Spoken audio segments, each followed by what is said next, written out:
Cleanse thou me from secret faults. Psalm 19 verse 12. Secret sins. A sermon delivered by C.H. Spurgeon, Lord's Day morning, February the 8th, 1857. Self-righteousness arises partly from pride, but mainly from ignorance of God's law. It is because men know little or nothing concerning the terrible character of the divine law that they foolishly imagine themselves to be righteous. They are not aware of the deep spirituality and the stern severity of the law, or they would have other and wiser notions. Once let them know how strictly the law deals with the thoughts, how it brings itself to bear upon every emotion of the inner man, and there is not one creature beneath God's heaven who would dare to think himself righteous in God's sight, in virtue of his own deeds and thoughts. Only let the law be revealed to a man. Let him know how strict the law is, and how infinitely just, and his self-righteousness will shrivel into nothing. It will become a filthy rag in his sight, whereas before he thought it to be a goodly garment. Now David, having seen God's law and having praised it in this psalm, which I have read in your hearing, he is brought, by reflecting on its excellency, to utter this thought: who can understand his errors? And then to offer this prayer: cleanse thou me from secret faults. In the Lateran Council of the Church of Rome, a decree was passed that every true believer must confess his sins, all of them, once a year to the priest, and they affixed to it this declaration, that there is no hope of pardon but in complying with that decree. What can equal the absurdity of such a decree as that? Do they suppose that they can tell their sins as easily as they can count their fingers? Why, if we could receive pardon for all our sins by telling every sin we have committed in 1 hour, there is not one of us who would be able to enter heaven, since, besides the sins that are known to us and that we may be able to confess, there are a vast mass of sins, which are as truly sins as those which we do observe, but which are secret and come not beneath our eye.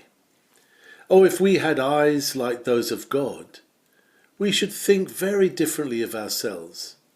The sins that we see and confess are but like the farmer's small samples which he brings to market when he has left his granary full at home.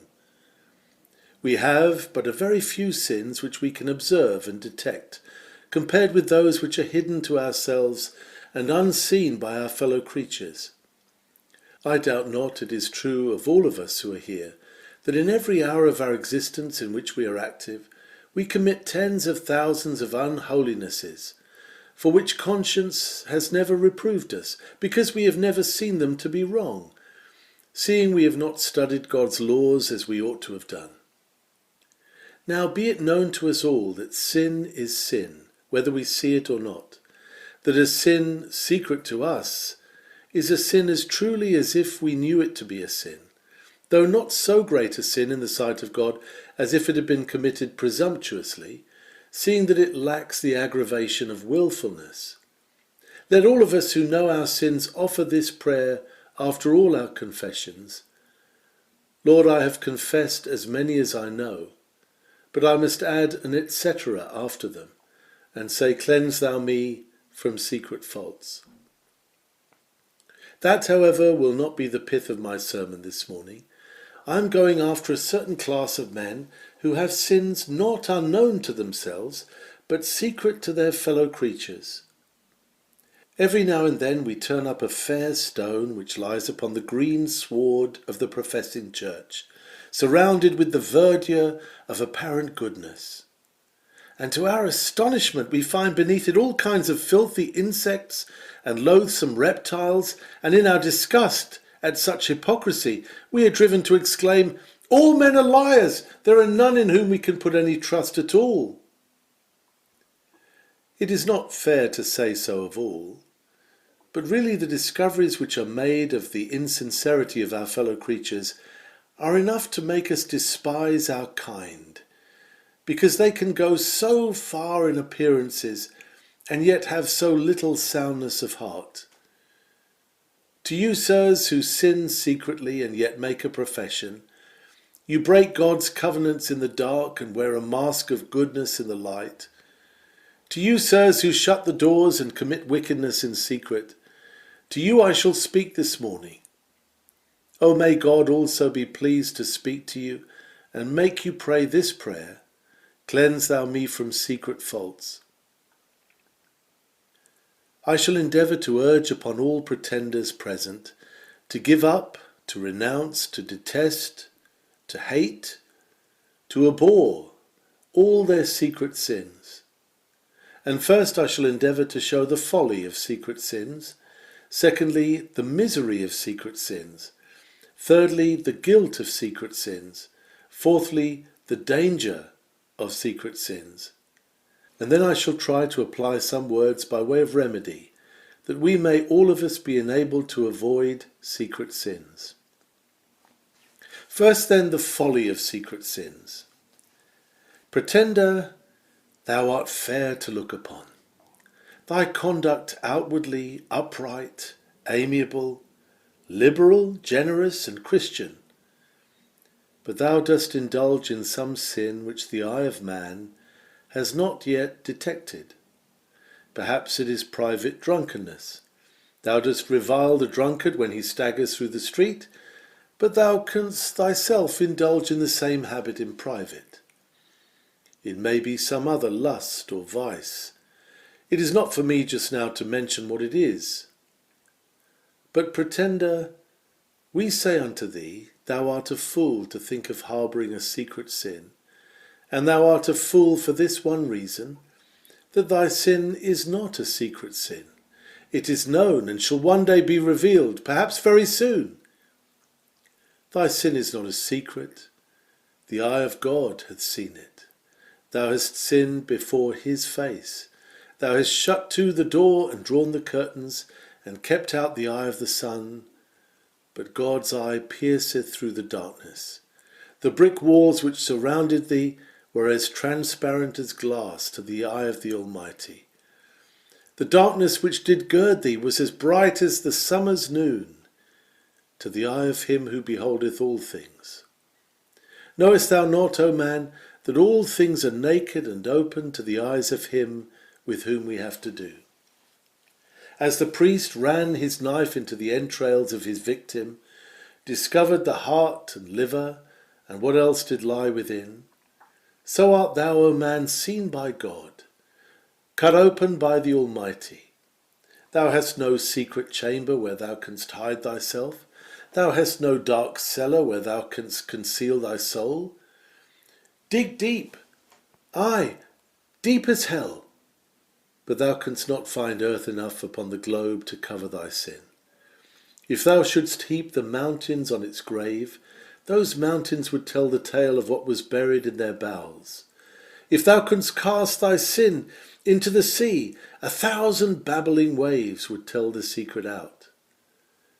There is no hiding it from God. Thy sin is photographed in high heaven.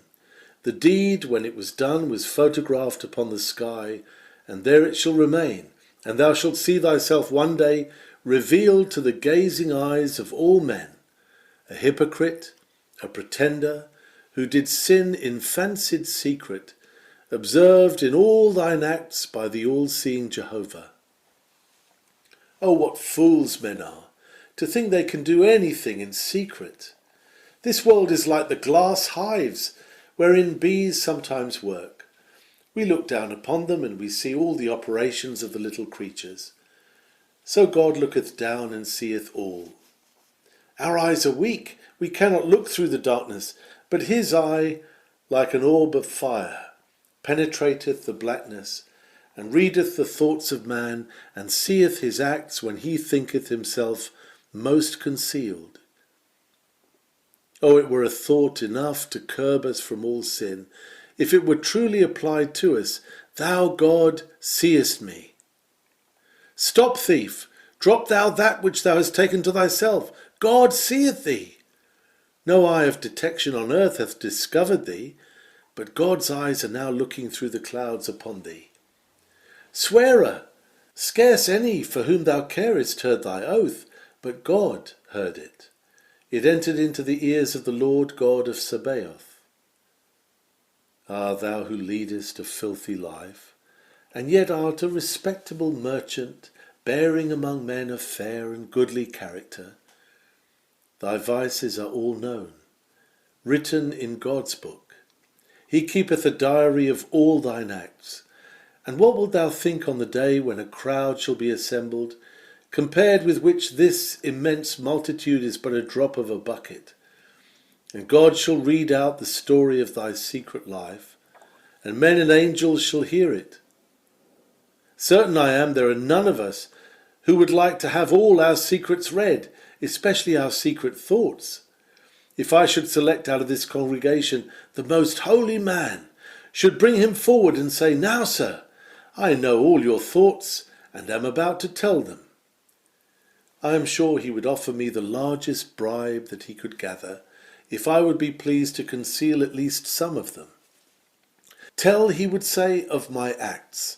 Of them I am not ashamed, but do not tell my thoughts and imaginations. Of them I must ever stand ashamed before God.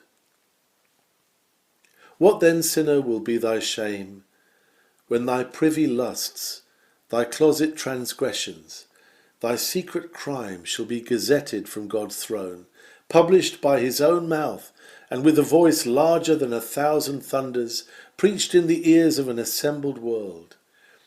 What will be thy terror and confusion then, when all the deeds thou hast done shall be published in the face of the sun, in the ears of all mankind? O renounce the foolish hope of secrecy, for thy sin is this day recorded, and shall one day be advertised upon the walls of heaven. In the next place, let us notice the misery of secret sins. Of all sinners, the man who makes a profession of religion and yet lives in iniquity is the most miserable. A downright wicked man who takes a glass in his hand and says, I am a drunkard, I am not ashamed of it, he shall be unutterably miserable in worlds to come, but brief though it be, he has his hour of pleasure. A man who curses and swears and says, That is my habit, I am a profane man, and makes a profession of it, he has at least some peace in his soul. But the man who walks with God's minister, who is united with God's church, who comes out before God's people and unites with them, and then lives in sin, what a miserable existence he must have of it. Why, he has a worse existence than the mouse that is in the parlour, running out now and then to pick up the crumbs, and then back again to his hole. Such men must run out now and then to sin, and oh, how fearful they are to be discovered. One day perhaps their character turns up. With wonderful cunning they manage to conceal and gloss it over, but the next day something else comes, and they live in constant fear, telling lie after lie, to make the last lie appear truthful, adding deception to deception, in order that they may not be discovered. Oh, 'tis a tangled web we weave, when once we venture to deceive. If I must be a wicked man, give me the life of a roistering sinner, who sins before the face of day. But if I must sin, let me not act as a hypocrite and a coward. Let me not profess to be God's, and spend my life for the devil. That way of cheating the devil is a thing which every honest sinner will be ashamed of. He will say, Now, if I do serve my master, I will serve him out and out. I will have no sham about it. If I make a profession, I will carry it out. But if I do not, if I live in sin, I am not going to gloss it over by cant and hypocrisy. One thing which has hamstringed the church and cut her very sinews in twain has been this most damnable hypocrisy. Oh, in how many places have we men whom you might praise to the very skies, if you could believe their words, but whom you might cast into the nethermost pit, if you could see their secret actions. God forgive any of you who are so acting. I had almost said, I can scarce forgive you. I can forgive the man who riots openly and makes no profession of being better. But the man who fawns and cants and pretends and prays and then lives in sin, that man I hate. I cannot bear him. I abhor him from my very soul. If he will turn from his ways, I will love him. But in his hypocrisy, he is to me the most loathsome of all creatures. 'Tis said the toad doth wear a jewel in her head, but this man hath none, but beareth filthiness about him, while he pretends to be in love with righteousness. A mere profession, my hearers, is but painted pageantry, to go to hell in. It is like the plumes upon the hearse and the trappings upon the black horses which drag men to their graves, the funeral array of dead souls. Take heed above everything of a waxen profession that will not stand the sun. Take care of a life that needs to have two faces to carry it out. Be one thing or else the other. If you make up your mind to serve Satan, do not pretend to serve God, and if you serve God, serve him with all your heart. No man can serve two masters. Do not try it. Do not endeavour to do it, for no life will be more miserable than that. Above all, beware of committing acts which it will be necessary to conceal. There is a singular poem by Hood called The Dream of Eugene Aram. A most remarkable piece it is indeed, illustrating the point on which I am now dwelling. Aram has murdered a man and cast his body into the river. A sluggish water black as ink, the depth was so extreme. The next morning he visited the scene of his guilt, and sought the black accursed pool with a wild misgiving eye, and he saw the dead in the river bed, for the faithless stream was dry. Next he covered the corpse with heaps of leaves, but a mighty wind swept through the wood and left the secret bare before the sun. Then down I cast me on my face, and first began to weep, for I knew my secret then was one that earth refused to keep. On land or sea, though it should be 10,000 fathoms deep. In plaintive notes he prophesies his own discovery. He buried his victim in a cave and trod him down with stones. But when years had run their weary round, the foul deed was discovered and the murderer put to death. Guilt is a grim chamberlain, even when his fingers are not bloody red. Secret sins bring fevered eyes and sleepless nights, until men burn out their consciences and become in very deed ripe for the pit. Hypocrisy is a hard game to play at, for it is one deceiver against many observers, and for certain it is a miserable trade, which will earn at last, as its certain climax, a tremendous bankruptcy. Ah, ye who have sinned without discovery, be sure your sin will find you out, and bethink you it may find you out ere long. Sin like murder will come out. Men will even tell tales about themselves in their dreams. God has sometimes made men so pricked in their consciences that they have been obliged to stand forth and confess the story. Secret sinner, if thou wantest the foretaste of damnation upon earth, continue in thy secret sins, for no man is more miserable than he who sinneth secretly and yet trieth to preserve a character. Yon stag, followed by the hungry hounds with open mouths, is far more happy than the man who is followed by his sins. Yon bird, taken in the fowler's net and labouring to escape, is far more happy than he who hath weaved around himself a web of deception and labours to escape from it day by making the toils more thick and the web more strong. Oh, the misery of secret sins! Truly one may pray, cleanse thou me from secret faults. But now next, the guilt, the solemn guilt of secret sin. Now, John, you do not think there is any evil in a thing unless somebody sees it, do you? You feel that it is a very great sin if your master finds you out in robbing the till, but there is no sin if he should not discover it, none at all. And you, sir, you fancy it to be very great sin to play a trick in trade, in case you should be discovered and brought before the court. But to play a trick and never be discovered, that is all fair. Do not say a word about it, Mr. Spurgeon. It is all business. You must not touch business. Tricks that are not discovered, of course, you are not to find fault with them. The common measure of sin is the notoriety of it.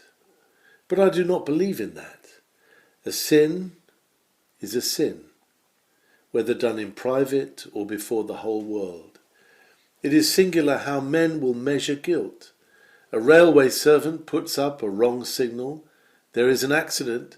The man is tried and severely reprimanded. The day before he put up the wrong signal, but there was no accident, and therefore no one accused him for his neglect. But it was just the same, accident or no accident. The accident did not make the guilt. It was the deed which made the guilt, not the notoriety, nor yet the consequence of it. It was his business to have taken care, and he was as guilty the first time as he was the second, for he negligently exposed the lives of men. Do not measure sin by what other people say of it, but measure sin by what God says of it, and what your own conscience says of it.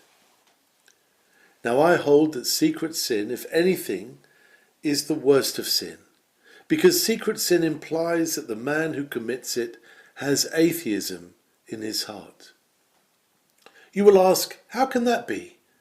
I reply, he may be a professing Christian, but I shall tell him to his face that he is a practical atheist, if he labours to keep up a respectable profession before man and then secretly transgresses. Why, is he not an atheist, who will say that there is a God, yet at the same time thinks more of man than he does of God? Is it not the very essence of atheism? Is it not a denial of the divinity of the Most High when men lightly esteem him and think more of the eye of a creature than of the observation of their Creator? There are some who would not for the life of them say a wicked word in the presence of their minister, but they can do it knowing God is looking at them. They are atheists. There are some who would not trick in trade for all the world if they thought they would be discovered, but they can do it while God is with them. That is, they think more of the eye of man than of the eye of God, and they think it worse to be condemned by man than to be condemned by God.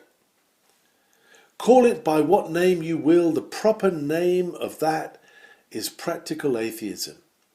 It is dishonouring God, it is dethroning him, putting him down below his own creatures, and what is that but to take away his divinity?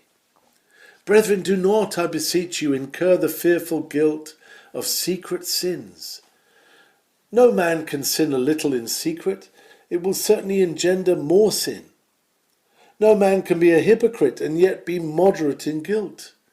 He will go from bad to worse and still proceed, until when his guilt shall be published, he shall be found to be the very worst and most hardened of men.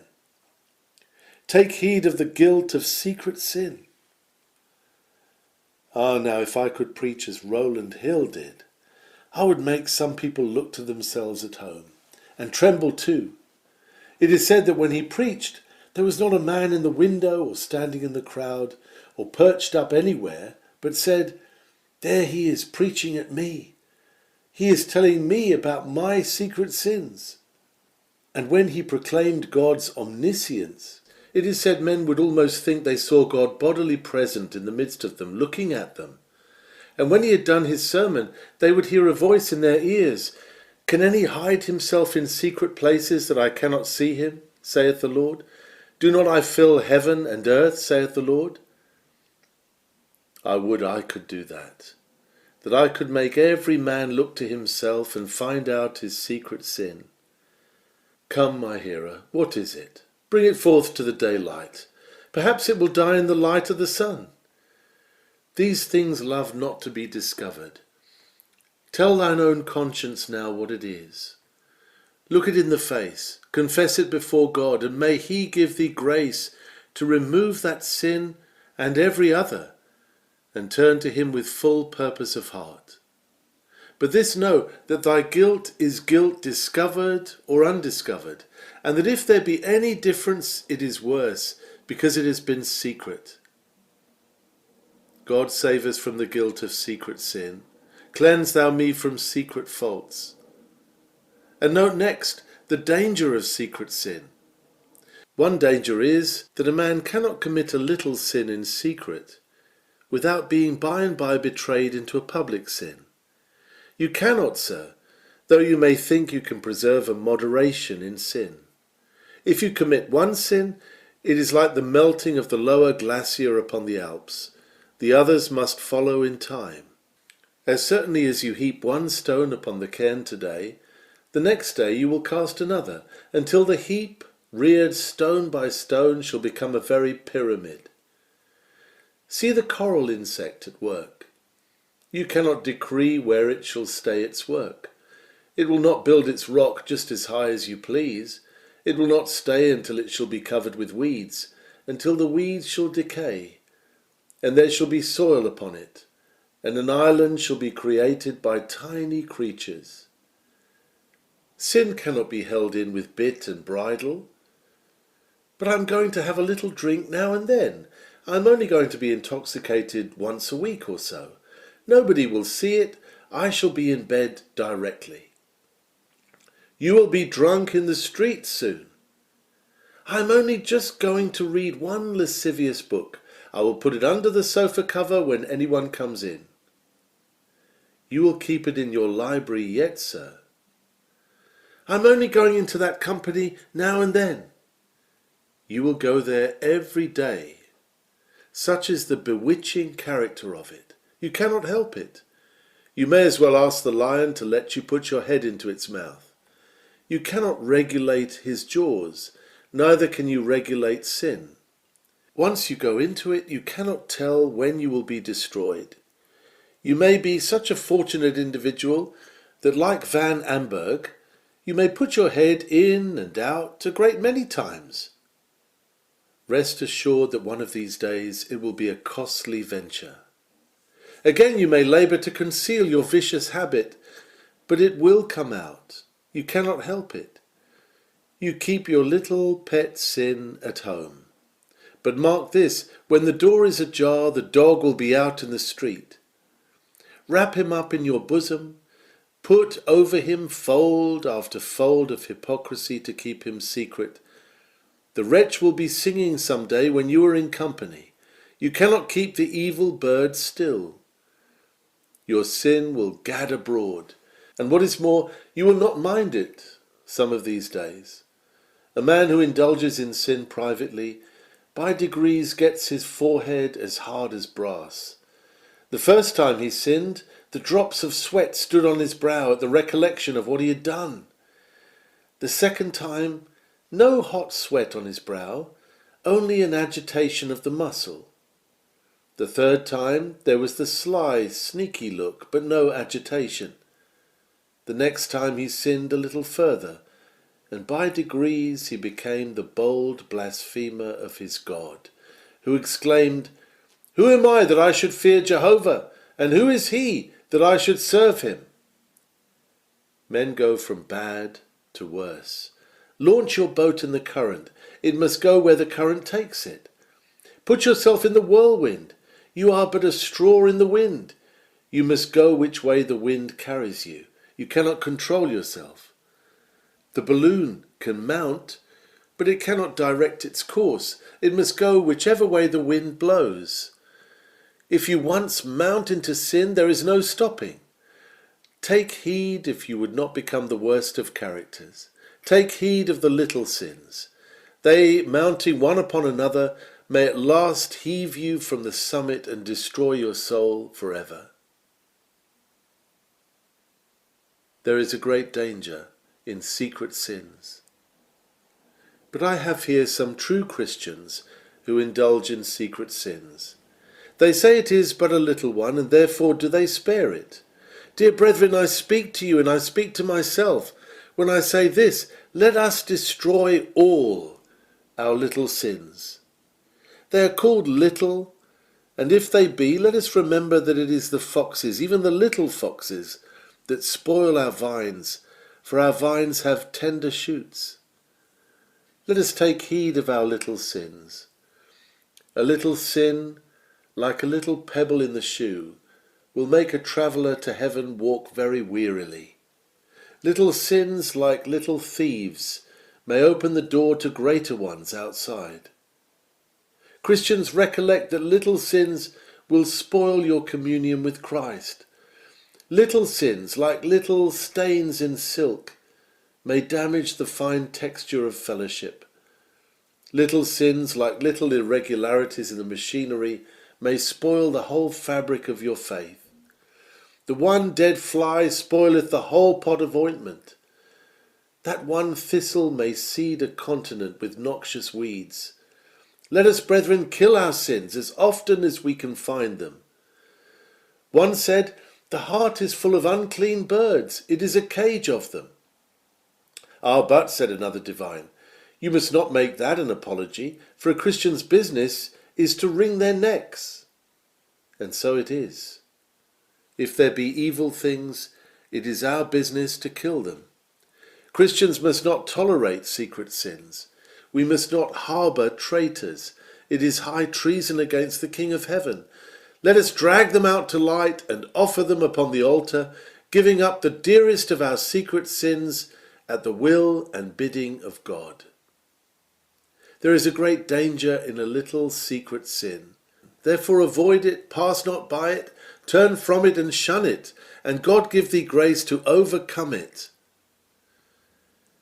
And now I come, in finishing up, to plead with all my might with some of you whom God has pricked in your consciences. I have come to entreat you, if it be possible, even to tears, that you will give up your secret sins. I have one here for whom I bless God. I love him, though I know him not. He is almost persuaded to be a Christian. He halteth between two opinions. He intendeth to serve God, he striveth to give up sin, but he findeth it a hard struggle, and as yet he knoweth not what shall become of him. I speak to him with all love. My friend, will you have your sin and go to hell, or leave your sin and go to heaven? This is the solemn alternative. To all awakened sinners I put it. May God choose for you. Otherwise I tremble as to which you may choose. The pleasures of this life are so intoxicating, the joys of it so ensnaring, that did I not believe that God worketh in us to will and to do, I should despair of you. But I have confidence that God will decide the matter. Let me lay the alternative before you. On the one hand, there is an hour's merriment, a short life of bliss, and that a poor, poor bliss. On the other hand, there is everlasting life and eternal glory. On the one hand, there is a transient happiness and afterwards overwhelming woe. In this case, there is a solid peace and everlasting joy, and after it overflowing bliss. I shall not fear to be called an Arminian, when I say as Elijah did, choose you this day whom you will serve. If God be God, serve him. If Baal be God, serve him. But now make your choice deliberately, and may God help you to do it. Do not say you will take up with religion without first counting the cost of it. Remember, there is your lust to be given up, your pleasure to be renounced. Can you do it for Christ's sake? Can you? I know you cannot, unless God's grace shall assist you in making such a choice. But can you say, yes, by the help of God, earth's gaudy toys, its pomps, pageantries, gewgaws, all these I renounce. These can never satisfy. Give me Christ, or else I die. Sinner, thou wilt never regret that choice, if God help thee to make it. Thou wilt find thyself a happy man here and thrice happy throughout eternity. But, says one, Sir, I intend to be religious, but I do not hold with your strictness. I do not ask you to do so. I hope, however, you will hold with God's strictness, and God's strictness is 10,000 times greater than mine. You may say that I am puritanical in my preaching. God will be puritanical in judging in that great day. I may appear severe, but I can never be so severe as God will be. I may draw the harrow with sharp teeth across your conscience, but God shall drag harrows of eternal fire across you one day. I may speak thundering things. God will not speak them, but hurl them from his hands. Remember, men may laugh at hell and say there is none, but they must reject their Bibles before they can believe the lie. Men's consciences tell them that there is a dreadful hell and everlasting pains, where sinners must with devils dwell, in darkness, fire, and chains. Sirs, will you keep your secret sins and have eternal fire for them? Remember, it is of no use, they must all be given up, or else you cannot be God's child. You cannot by any means have both. It cannot be God and the world. It cannot be Christ and the devil. It must be one or the other. Oh, that God would give you grace to resign all. For what are they worth? They are your deceivers now and will be your tormentors forever. Oh, that your eyes were open to see the rottenness, the emptiness and trickery of iniquity. Oh, that God would turn you to himself. Oh, may God give you grace to cross the Rubicon of repentance at this very hour. To say, henceforth it is war to the knife with my sins.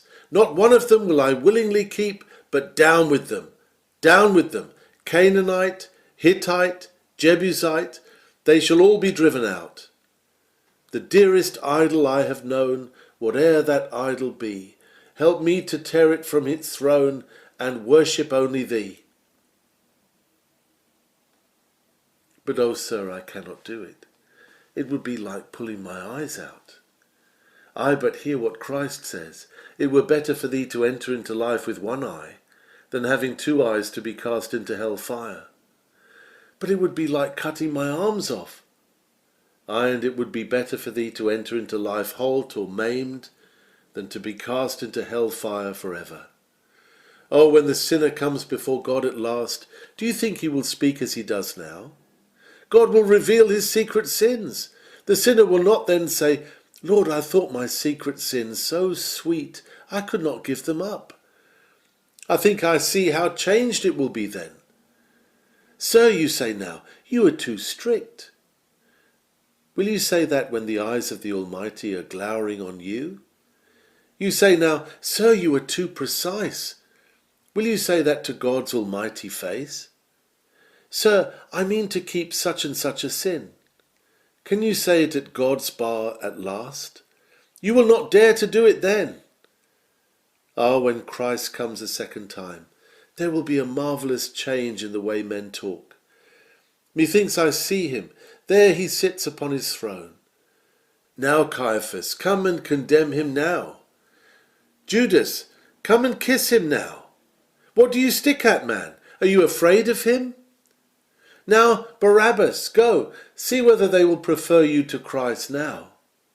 Swearer, now is your time. You have been a bold man. Curse him to his face now. Now, drunkard, stagger up to him now. Now, infidel, tell him there is no Christ now.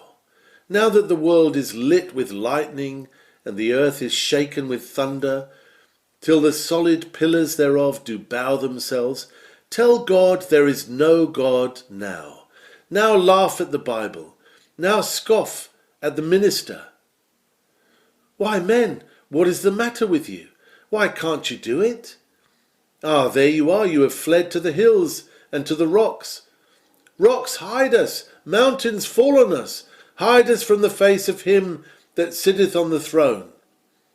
Ah, where are now your boasts, your vauntings, and your glories? Alas, alas for you in that dread day of wonders.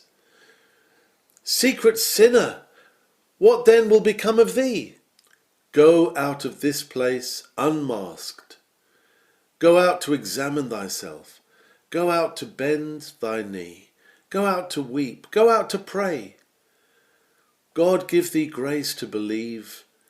And oh, how sweet and pleasant the thought that this day sinners have fled to Christ and men have been born again to Jesus. Brethren, ere I finish, I repeat the words at which so many have cavilled. It is now or never. It is turn or burn. Solemnly in God's sight I say it.